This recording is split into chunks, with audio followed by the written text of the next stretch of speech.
We need to be able to know that the person next door to us is our friend, to the point that if we need something, they can help us. And the fact that a lot of people don't even know who their neighbors are is a chronic problem, like chronic problem.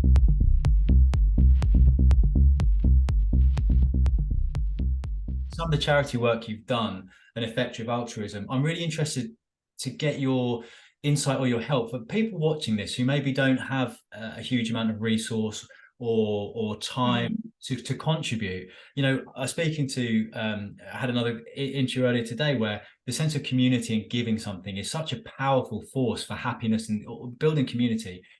What's your take on someone who maybe doesn't have a ton of time or resource? How can they help out? Where would you start if you were in their position?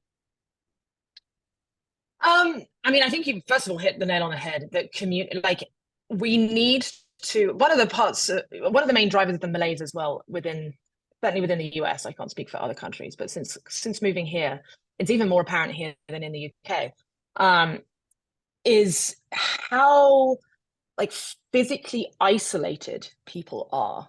Like everything is car bound.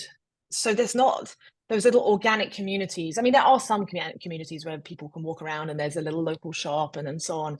But that's what humans really need. We need to be able to know that the person next door to us is our friend, to the point that if we need something, they can help us.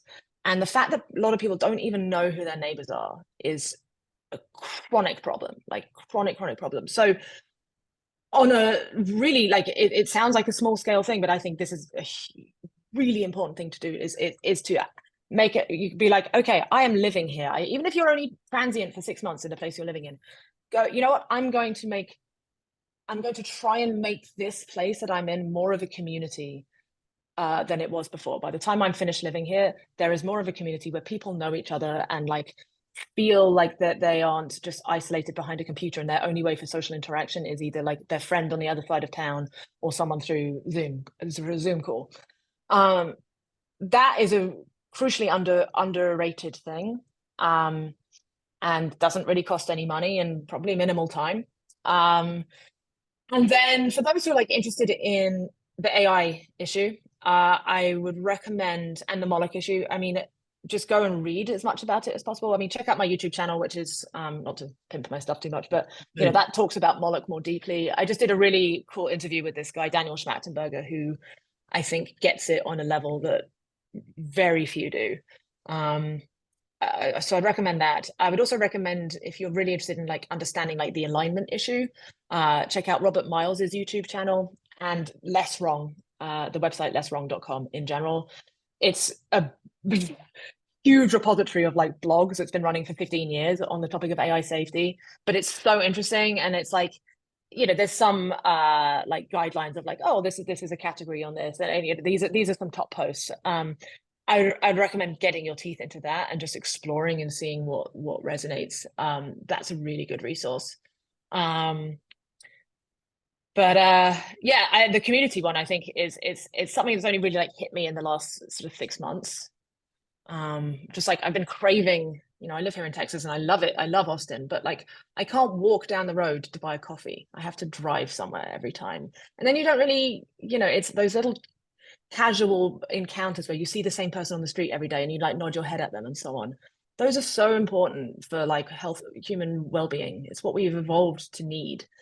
We've evolved out of, and we need to find a way to recultivate. And I think a lot of people are starting to sense that. In some ways, you know, COVID made people be in one physical location a bit more and get to know the people around them. That was one silver lining from it. But making a conscious effort to like actually build local community, I think, is key. There's a similarity between typing online or having a conversation with someone, right? You miss out on all the nuance, you miss out on all those opportunities, all the spontaneity. And I think you're absolutely right. Yes. Been trapped for so long, people are just looking for that magic spark, that, you know, that unexpected someone saying hi or buying you a coffee, that you just can't replicate that in any other walk of life. I wanted to, Oh, go on. oh, no, sorry, you go first. No, and I was one other thing that I was going to say. I think another issue, again, coming back to social media, is it's just a sheer amount of information loss that goes on when you reduce a human interaction down to like ones and zeros and then turn it into written language. And that's the only way. You don't get to, when someone says a thing on like a contentious topic, you know, let's say a culture wars topic, that they actually mean, and they like meaning in good faith. When you see it through like a, you know, through your phone or whatever, and you don't get to see the like facial expression that the person has, or the amount of time they thought before they wrote it, or whatever like that, you're not getting any of that really important context that we would intuitively be picking up on when we have a face-to-face conversation with someone on a difficult topic. So it's inherently dehumanizing by definition. It is a complexity reduction down to this like single stream of like you know, a single stream of thought without all the like supporting information that like helps us process where that person is coming from.